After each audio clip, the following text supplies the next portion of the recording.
Alright. And one of those days, man, it's nice and pretty out here. Good to be home. And I'm expecting a package, and oh, look, there it is on my porch. Nice, nice. Well, I'm going to get this box inside, and I'll tell you what it is and what's going on. So hang on.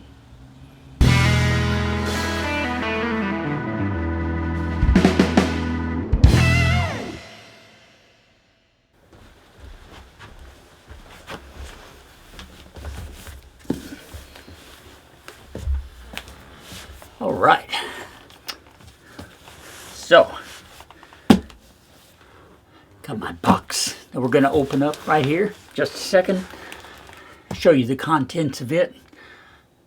It also involves these couple of speaker systems and some other things. Okay. Little background. I, of course, have spent my entire professional life working in commercial radio. So sound is very important to me. I've been collecting records. I don't know if you can see right here. This is just one section of albums. They go all the way down. I've got hundreds of them that I've amassed over the years. All different kinds, different genres of music, and just about everything you can imagine. And I'm a very passionate vinyl collector. Have been for some time. And it's been a long time since I've actually sat down and listened to any of my collection. So I've decided, it's time to do that. It's time to do that. Now, I have the equipment right now where I could. I've got a very nice Technics direct drive turntable here. I have a Sony surround system that goes with my TV and everything else. And so I could play music through it, but I've just never really been satisfied with it. I like a good old traditional stereo setup with a receiver, a couple of good speaker systems, nice turntable.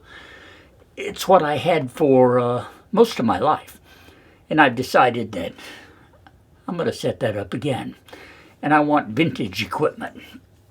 I have a vintage Pioneer receiver that needs a lot of attention. It's got some noise in it, needs to be recapped. And I've just kind of put off doing that over the years. But I found another one recently that I really liked. It's a Pioneer receiver from the early 70s. It's one of the best looking style-wise that I personally feel came out of the time frame. It's a small unit. It's only about 12 watts per channel, something like that. It's not a big powerhouse. And it's just an AM/FM stereo receiver with inputs for, magnetic cartridge turntable, so you don't have to use a preamp with it. It's all built in, taken care of. I already had speaker systems.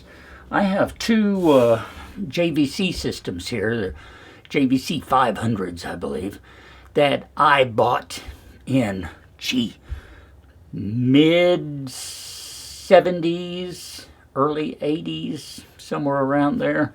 I've had them for a day, and they need some attention too. I'll show you that in a second.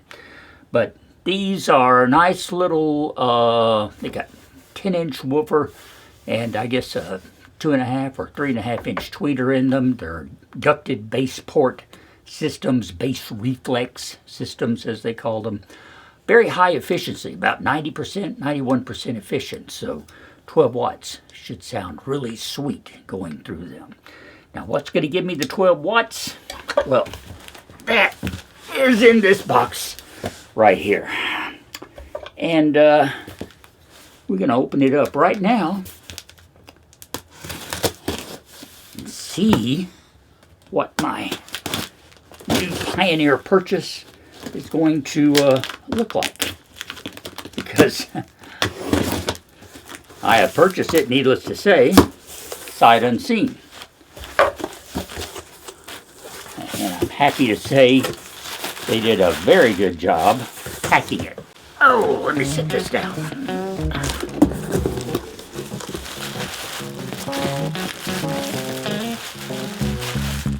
Very nice. Okay.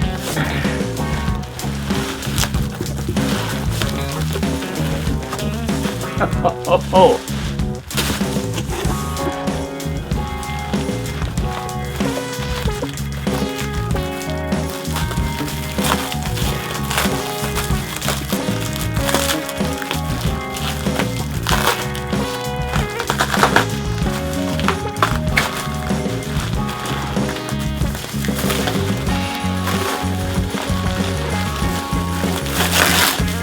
Oh, these people are going to get some really good feedback about packing. Oh, look. It even has an FM antenna with it. I had no idea.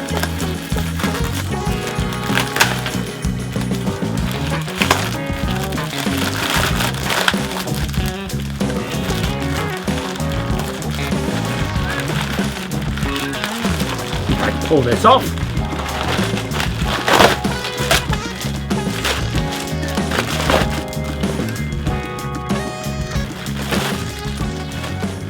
We can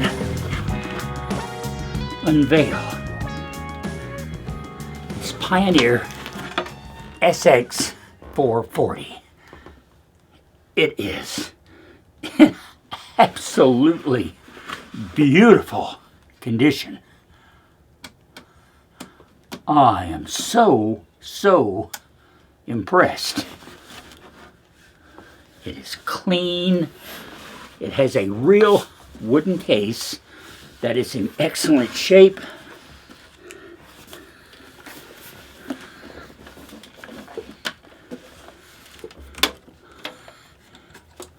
Like I said, even has an FM antenna on it. The original power cord. Nice old 2-prong. Remember, this is from like 1970, 71, somewhere around there. Beautiful. Pioneer had a thing in this era. They had these funky little speaker plugs that you had to get to connect your speakers and plug them in. And fortunately, this comes with 2 of them, so I won't have any trouble hooking up my speakers. I will have to see if I can buy another set of these, though, if I decide to set up a second set of speakers, because this does have AB speakers in it. Let me show you this front again. This machine, I think, is one of the best looking receivers I've ever seen. Complete blackout face on the front, and along with the black switches and knobs, everything just disappears when it's turned off like it is now. When you turn it on, you've got the AM/FM tuning dial that lights up, and there's also a signal strength meter on the faceplate that lights up as well.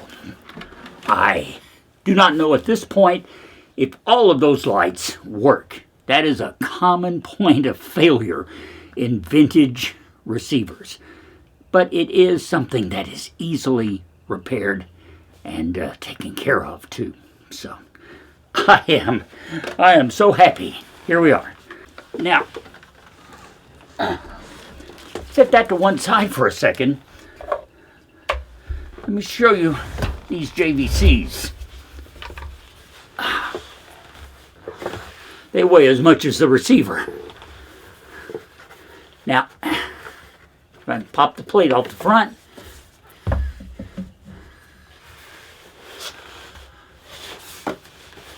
turn them right side up,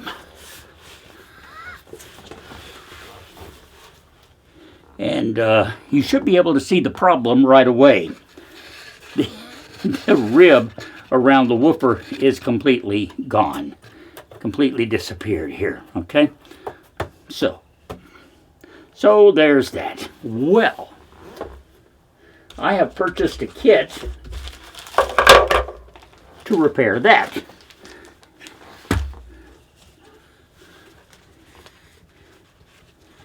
I can separate them, yeah.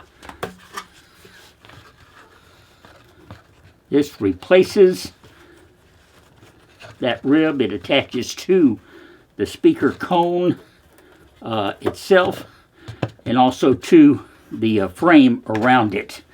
You get two of these because I got two speakers. The kit has the adhesive and the little brush to apply it with, and a complete set of instructions, which is good because I've never done this before. So I'm going to repair my JVC speakers, my woofers, so that they will woof once again. And we're going to go from there. I think it's going to be a fun project, which I'm not going to start on today. But I'm showing you all this. Got my receiver, got my speakers. I also, I guess I should mention, have a another turntable. I said, yeah, I've got this wonderful Direct Drive Technics, which is a great turntable, and it has no problems. It works great. But I have the original hi-fi turntable that I bought whenever I was, I was still in high school. So it was early 70s, maybe 1971. I ordered a turntable from the Allied Radio Company. Some of you may remember that they used to send out big catalogs full of hi-fi equipment, high-fidelity equipment. And you could order just about anything from them. So I got a Pioneer PL12D belt drive manual turntable. And it is still in great condition to this very day. Still works great. I've got to replace the belt. You do have to do that. The belt wears out. But everything else works just fine. It's a manual turntable, so you have to do it yourself. But you know what? After years in radio, I have a little bit of experience working with manual turntables. Just a little bit. About that much, you know. About like that. So I don't mind that at all. In fact, I prefer to have one. And we're going to restore it too. I have tape stuck to me. It is currently, it's in my office at work. I've got to get it and bring it home. So I'll show it to you in a later session here as we take a little diversion on the MT and me with my hi-fi enthusiasm. And it's the other passion of my life, I guess, right now, aside from working on Pearl and restoring that RV. And this is a lifelong passion. I've always loved records and loved stereo equipment. So yeah, I'm going to set myself up a good old vintage 1970s style stereo listening station. And I will show you every step of it right here on the MT and me. So, you stay tuned. I hope this gets interesting.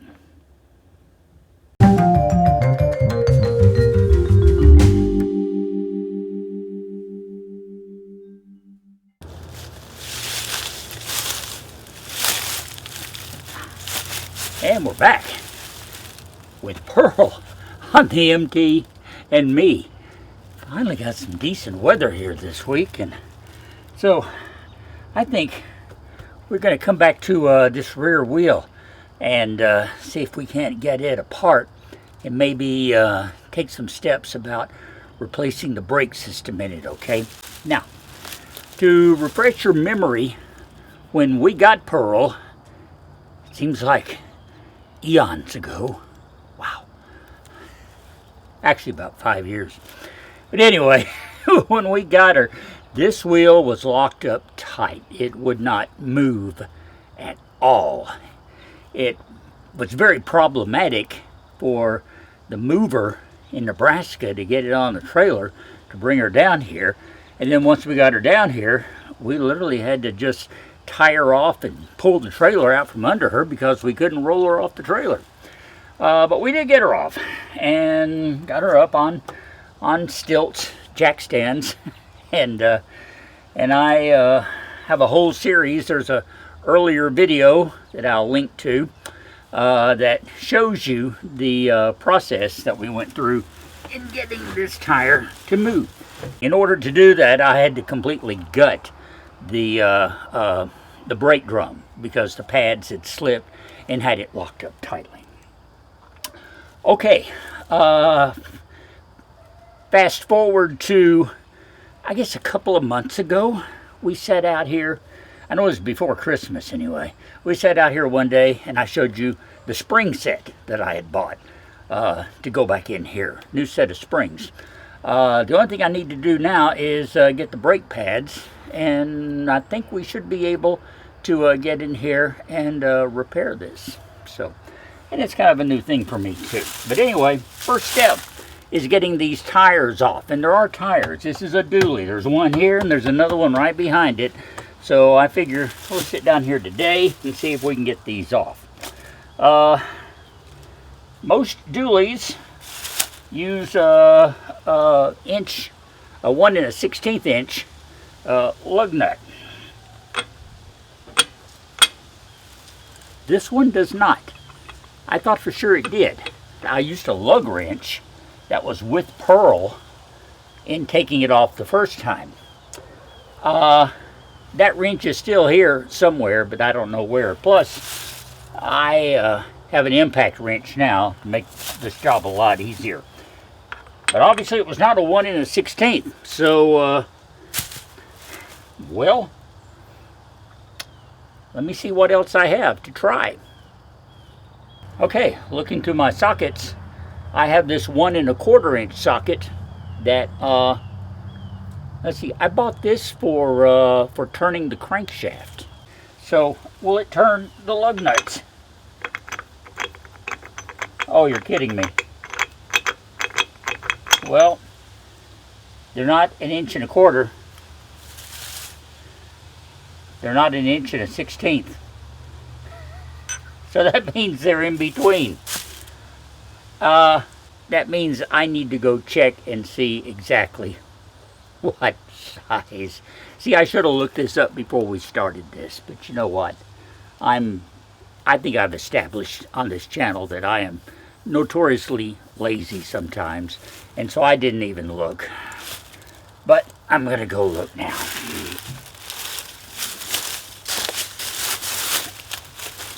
Okay. These lugs require a 1 1/8 inch socket. I don't have one of those. I'm not sure where my socket wrench is. I want to use the impact wrench anyway. So you know what that means? Road trip.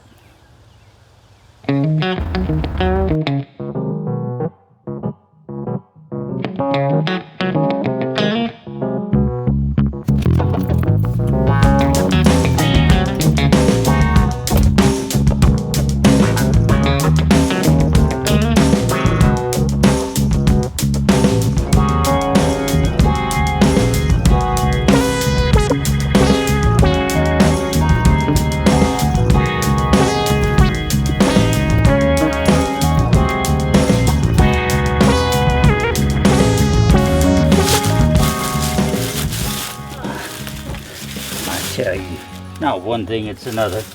Okay, first of all, it's just going to fit. It fits perfectly. Perfectly. 1 1/8. And of course, that was plainly written on all the documentation. All I had to do was look. I just didn't look. Okay, let's take some lugs off.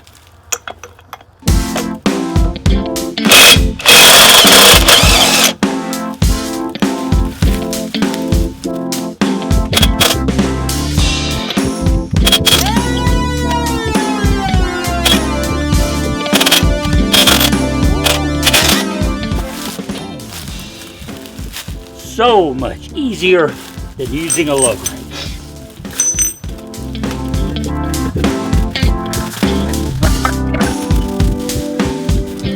There we have the whole drum assembly. These nuts come off, and then you have to tap on this to get, it's a little V-shaped, it's not really a washer, it's more of a sleeve, little V-shaped compression sleeve that the nut tightens down here that really makes it secure. And you have to simply tap on this thing until those things loosen up and you can pull them out with a pair of pliers. Like I said, it's a process. And I am rapidly running out of daylight here today. So we're gonna stop where we are at this point. Hey, we got the tires off. That was a big step right there. So we've got access to the drum and the axle and everything that we need. And we're going to come back tomorrow, pick it up where we left off, and see what we can accomplish here on the MT and Me.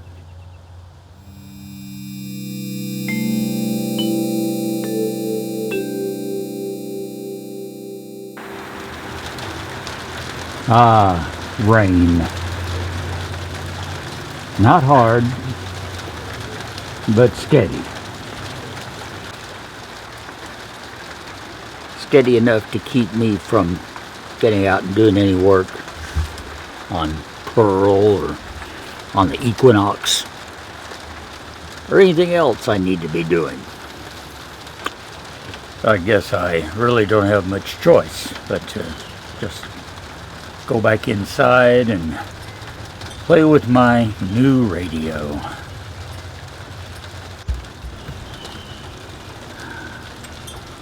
Sometimes life is tough.